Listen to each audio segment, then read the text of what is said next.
So every once in a while, I like to revisit this topic and talk about it because, with the YouTube algorithm and maybe new viewers, I like to make this video every once in a while for new Pokemon investors and talk about storage with investments because I know this is a big thing when you're first starting to invest into Pokemon.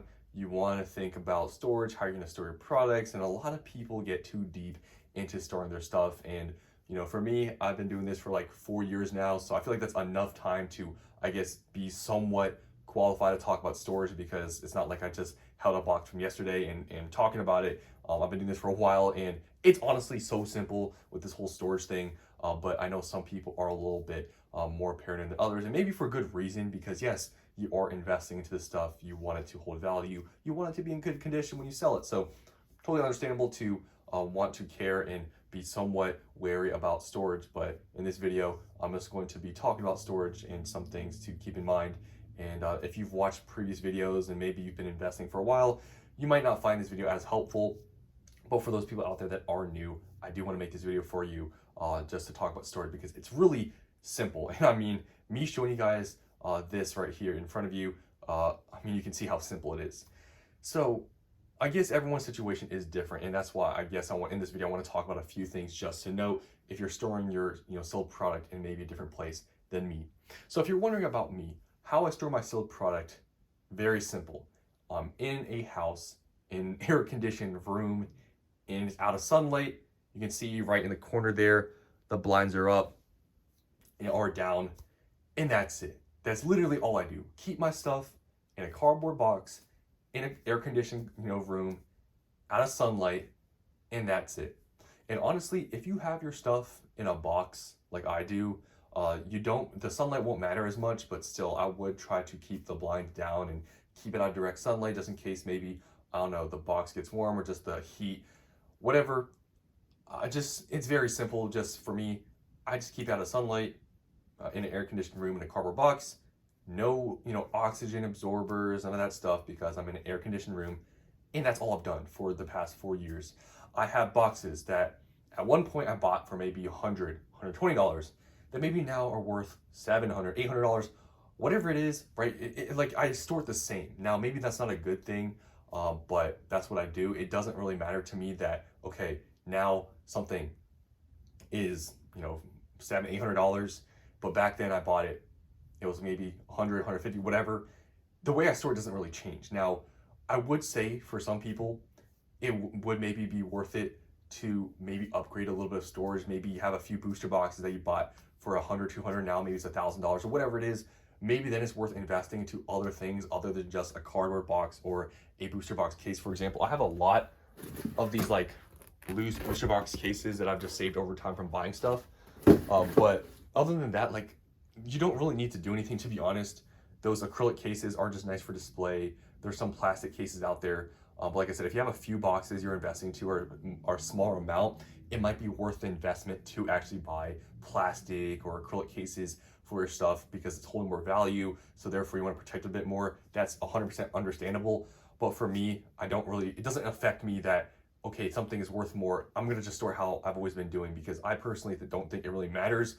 Because I have nothing here that's really going to get damaged or anything that's going to maybe fall on the box. Like I am, not in that, position in this room where something could get damaged from something falling. But if you are storing a box, maybe on a shelf, maybe you have maybe a pet or something, and maybe you haven't been storing it inside of maybe a plastic or acrylic case, I would say then maybe you could invest in something like that. But guys, for the most part, if you have it in a normal room, in an air-conditioned room, just keep it in a cardboard box and you'll be perfectly fine. That's what I've been doing for 4 years. And yeah, sometimes, I do think about it. Should I maybe for this box that's worth now, I think my most expensive box is Fusion Strike. Should I get cases for each one? But I don't think it's really worth it. And they're just still sitting in a box. But moving on to, I guess, some tips for just people out there, just in general for storing sold product, because I've been just talking about my situation.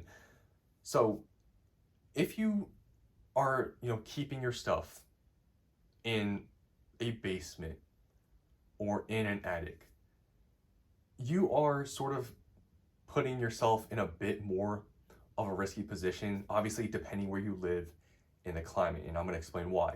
Personally with me, my product is not in a basement, it's not in an attic, so I'm good. But if you put your stuff in an attic, obviously I don't know what your attic looks like, but if your attic is not climate controlled and it's humid, it's the summer, it's cold, maybe you have some pests in there that you don't know of, I don't know, right? But you are presenting yourself to more possible, risk putting in an attic if it's not climate controlled, and possibly, let's say, hopefully it doesn't happen, but let's say a tree maybe falls on it or something. You putting your investments in an attic then probably is not the best case scenario, right? And I really don't recommend putting your stuff in an attic. If it's climate controlled and stuff, then maybe it's a little bit, not as bad, but still it's on, top of the house. If something falls on your house like a tree, if you don't have that situation, then I guess it's fine. But attic, if it's especially not climate controlled, I really wouldn't recommend it. The basement is sort of the same thing as the attic, where if it's not, climate controlled, some places, maybe your basement isn't finished. I don't know, right?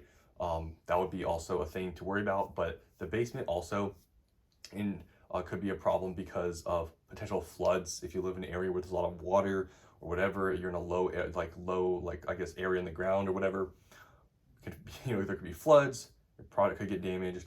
And I guess also with the roof, you could also say maybe possible leaks and stuff. Maybe if there's a hole from something falling and then water goes in there.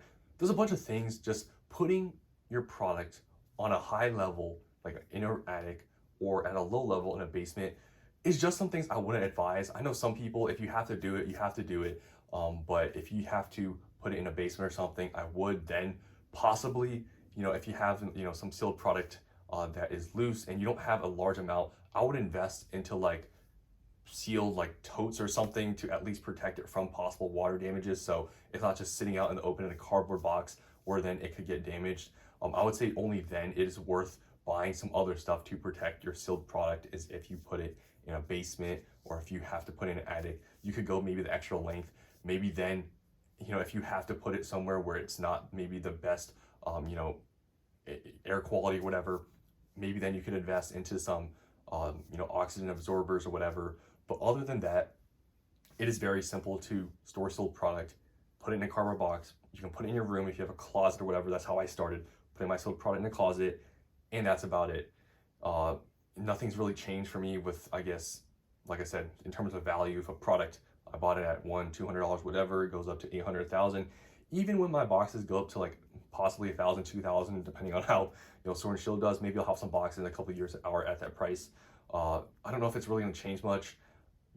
It could be worth then spending $10, $20 on a acrylic case to then protect $1,000, $2,000 item. That's definitely not a bad investment to do whatsoever. But for me, I just don't see there being any risk, at least how I store my sealed product the way it is, regardless of how much it's worth. It doesn't really change because it's just, in my opinion, safe enough how I'm doing it. And I don't really see the need to spend more money to protect my sealed product, unless I decide one day to maybe just, display some stuff on a shelf. Then maybe I'll spend the money. But as for just investing and protecting your sealed product, all you really need to do, put it in a cardboard box in a room, and you're good. But if you are in other climates, or you're putting it somewhere else like in an attic or basement, you want to go to the extra length of then purchasing some plastic totes or getting oxygen absorbers. That could be some things to take into consideration. But if you're really just putting it in your bedroom or closet, you'll be just fine. Honestly, you probably don't even need to put it in a closet or not in a box. If you are just putting it in a closet, you don't need a box. If you're keeping it out of sunlight, you don't really need a box. This stuff isn't the most fragile things. Just use a little bit of common sense. But I mean, just look at what I do. Just cardboard boxes are the way to go, in my opinion. But that's all I want to say in this video. Like I said, I just like to make these videos once in a while, like some basic beginner stuff every once in a while, because as more people watch, as maybe some people get into this space, some older videos may not pop up or whatever. So I like to make these videos once in a while. If you guys have been watching for a while, then you probably already know all this stuff, but I'll let you reiterate some things once in a bit, just for new people out there. So hopefully you guys enjoyed, and I'll see you in the next one.